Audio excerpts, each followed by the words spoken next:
बच्चों अभी बात कर ले फिर आ जाना, ठीक है? क्या?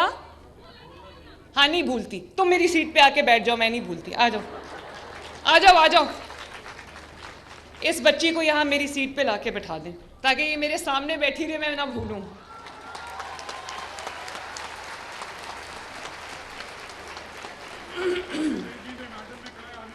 आने दें। सिक्योरिटी प्लीज, खुदा के वास्ते आप हट जाएं रास्ते में से।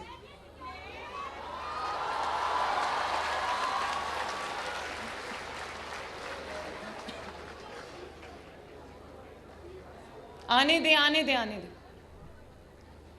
और बच्चों अच्छा चलो पहले बात तो खत्म कर ले। मैंने आपको बहुत जरूरी बातें बतानी है। मैं आपको बहुत ज़रूरी बातें करना चाहती हूँ, वो सुनोगे नहीं तो पता कैसे चलेगा। अब इंशाअल्लाह ताला स्कॉलरशिप्स के बाद मैं अपनी सारी बेटियों और बेटों को ये बताना चाहती हूँ कि लैपटॉप्स की पहली शिपमेंट आ गई है। कहाँ है laptop? You wanted to display them. कल मैं इंशाअल्लाह ताला आपको वो लैपटॉप दिखाऊंगी। हमने लेटेस्ट लैपटॉप मैंने आपके लिए खुद सिलेक्ट किया है और मैंने इनको ये कहा है, इन्होंने कहा कि पोर्टल खोल दें, जो बच्चे लैपटॉप के लिए अप्लाई करना चाहते हैं वो करें। मैंने कहा बिल्कुल नहीं, जो बच्चे 65% एंड अबव है उन सबको लैपटॉप्स मिलेंगे इंशाअल्लाह।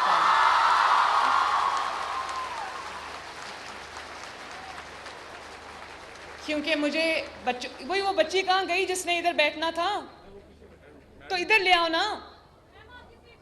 नहीं, मेरी सीट पे बैठो। So sweet. देखो मैं तुम्हें भूली नहीं।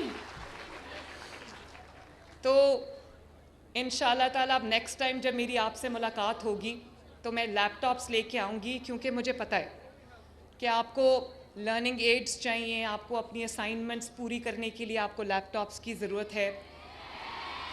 और मैं चाहती हूँ कि आप अपना हर काम जो है आपका वो रिसर्च बेस्ड हो, आपका जो इल्म है उसका दायरा वसी हो, नॉलेज आप गेन करो। तो इसलिए मैं ये सोच रही थी कि मेरे बच्चों को लैपटॉप्स की ज़रूरत है। मैं लैपटॉप्स लेके आ रही हूँ आपके पास इंशाअल्लाह ताला। और ये भी मैं आपको बताऊं कि मैं बहुत जल्दी 1 लाख इलेक्ट्रिक बाइक्स भी बच्चों और बच्चियों को देने जा रही हूँ और 100% फ्री, ताकि आपको अपने कॉलेज या अपने यूनिवर्सिटी आने जाने के लिए आपको किसी की मिन्नत ना करनी पड़े कि भाई मुझे प्लीज़ छोड़ाओ।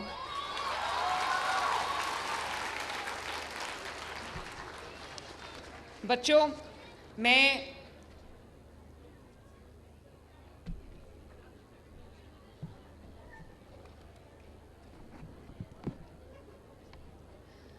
मैंने जो मोहब्बतें आपसे समेटी हैं, अब मैं एक बात बहुत ज़रूरी करने लगी हूँ सब पाकिस्तानी, क्योंकि पाकिस्तान का झंडा आप सब के हाथ में। मैं जब सरगोदा गई तो मैंने वहाँ पर बच्चों के साथ, आपने देखा मैं खड़ी होकर वो मिली नगमा जो मेरा बहुत फेवरेट है, ये वतन तुम्हारा है तुम हो पासबां इसके, मैं जब भी वो नगमा सुनती हूँ तो मेरी आंखों में आंसू आ जाते हैं। तो वो बच्चे जब पढ़ रहे थे, उनको किसी ने बताया कि मरियम को ये बहुत पसंद है, तो वो बच्चे जब पढ़ रहे थे मैं भी उनके साथ चली गई, मैं पढ़ने लगी। तो सरगोदा के बाद जब मैं बहावलपुर गई तो वहाँ पर बच्चों ने मेरी तकरीर को इतने गौर से सुना हुआ था, स्टूडेंट्स ने, कि उन्होंने कहा कि मैडम हमने आपके लिए एक सरप्राइज़ प्रिपेयर किया है। मैंने कहा क्या सरप्राइज़ है वो? तो उन्होंने कहा आपने हमें मैसेज दिया था कि ये वतन तुम्हारा है तुम हो पासबां इसके, तो हमने जो वर्जन उस तराने का आपके लिए प्रिपेयर किया है वो ये है, ये वतन हमारा है हम हैं पासबां इसके। तो मैं एक एक बच्चे से जो यहाँ बैठा हुआ है, मैं उससे बेटी से जो बैठी हुई है, मैं ये कहना चाहती हूँ कि ये वतन आपका है, आप इसके पासबान हो। इस वतन का जो झंडा है वो आपके हाथ में है, इस वतन को आगे आपने लेके बढ़ना है। मैं चाहती हूँ कि वो प्रेशर ऑफ जो रिस्पॉन्सिबिलिटी आपके ऊपर बतौर पाकिस्तानी, आप उसको फील करो। आप ये देखो कि एक एक बच्चा अगर पाकिस्तान बन के सोचेगा तो ये पाकिस्तान किधर जाएगा।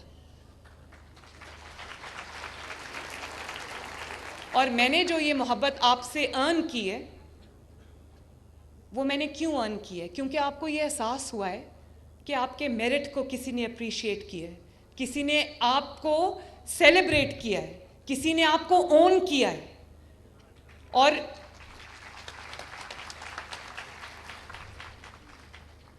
और अगर यही, अब ध्यान से बात सुनना, और मैं कोई सियासी बात नहीं करने लगी, मैं यहाँ पर सियासत लाना ही नहीं चाहती, हालांकि सियासत बहुत अच्छी चीज़ है, खिदमत का नाम है, लेकिन ये क्योंकि आप टॉर्च बेयरर्स हो इस मुल्क के, ये बातें आपसे करना इंतहाई ज़रूरी है। सिर्फ मैं आपको एक फूड फॉर थॉट देना चाहती हूँ, और वो ये कि ये मोहब्बत मैंने अर्न की है आपको ये एहसास दिला के आप मेरे हो। आप अगर पाकिस्तानी हो, पंजाब में रहते हो, तो आपकी स्टेट, आपका सूबा, आपकी चीफ मिनिस्टर, आपकी हुकूमत आपकी है और आपको ओन करेगी, आपके मेरिट को ना सिर्फ एक्नॉलेज करेगी बल्कि उसकी ऐसे खुशी मनाएगी जैसे जुनेद मेरा बेटा जो है, अगर वो कहीं से कुछ जीत के आता है तो मैं वो उसके गले में डालने के लिए फूलों का हार लेके खड़ी हूँ। इसी तरह ये स्कॉलरशिप्स वो फूलों के हार हैं जो मैंने आपके गले में डाले हैं।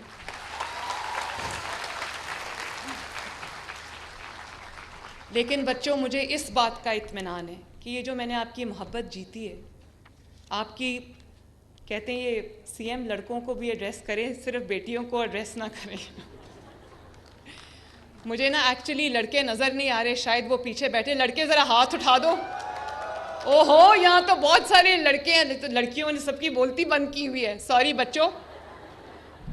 चलो, मैं नहीं कह सकी उसकी कॉम्पनसेशन में मैं ये कह देती हूँ कि आप लोग भी मुझे इतने ही अजीज़ हो जितने ये अजीज़ हैं, क्योंकि आपके हाथ में मेरे वतन का परचम है।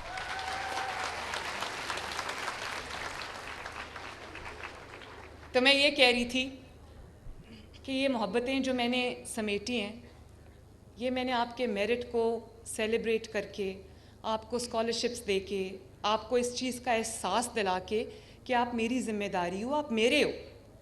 मैंने ये मोहब्बतें आपको ये दर्स दे के नहीं समेटी, मैं आज सुकून की नींद सोती हूँ।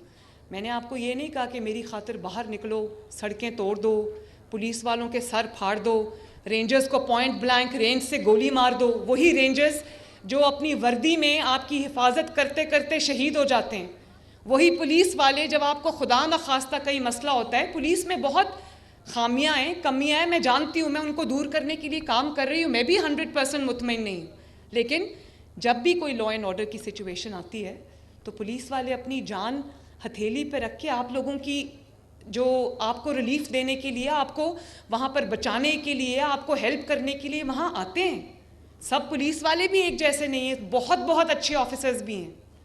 इसी तरह तो मैं हर दफ़ा ये बात सुनाती हूँ, जब खैबर पख्तूनख्वा हुकूमत की तरफ से पंजाब हुकूमत पे हमला हुआ तो उस दिन हम लोग, हमारी जो पुलिस डिप्लॉयड थी, रेंजर्स डिप्लॉयड थे, उनमें से 4 रेंजर्स की जान गई, पुलिस वालों की जान गई, उनको शहीद किया गया। और मैं जब उनकी ख़बर पूछने CMH गई तो एक ही लाइन में रेंजर्स के जवान भी थे, पुलिस के जवान भी थे, फ़ौजी जवान भी थे। तो मैं उन सब के सरों पे पट्टियाँ बंधी थी, बड़ी बड़ी, और आंखें सूजी हुई, किसी की आंख ही नहीं, और काली आंखें हुई हुई थी, दे were beaten black and blue. तो गर्दन पे गोली मैंने खुद देखी एक के लगी हुई। तो मैंने पूछा कि ये गोली कहीं से उड़ती उड़ती आई थी? तो उसने कहा नहीं, मेरे सामने खड़े होके पॉइंट ब्लैंक रेंज से मुझे गोली मारी। अल्लाह ताला ने उसको बचा लिया। और वो कोई बहुत बेचारे, कोई आसूदा हाल, कोई अमीर लोग नहीं थे, गरीब माँ बाप के बच्चे थे जो आपकी हिफाजत के लिए वहाँ ड्यूटी कर रहे थे। तो जब उनके सरों पे मैंने पट्टियाँ बंधी देखी तो मैंने पूछा, मैंने कहा कि ये हर किसी के सर पे पट्टी क्यों बंधी, और आंखें नीली हुई हुई हैं, और इतनी बड़ा इतना सूजा हुआ था मुंह सबका, विदाउट डिस्क्रिमिनेशन। तो मैंने पूछा ये क्या हुआ है? तो उन्होंने कहा कि कीलों वाले डंडे से हमारे सरों पे मारा गया है और हमारी जो स्कल्स हैं वो फ्रैक्चर हो गई, खोपड़ियाँ तोड़ दी हुई थी उनकी। कोई कौम अपनी लॉ इन्फोर्समेंट एजेंसीज़ के साथ ये सलूक करती है?